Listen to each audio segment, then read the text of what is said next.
السلام عليكم ورحمة الله وبركاته.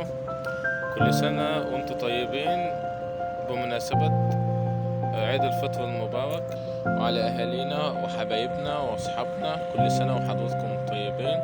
تقبل الله منا ومنكم صالح الأعمال في شهر رمضان المبارك. كل سنة وانتم طيبين بمناسبة عيد الفطر المبارك. بإذن الله هتشوفوا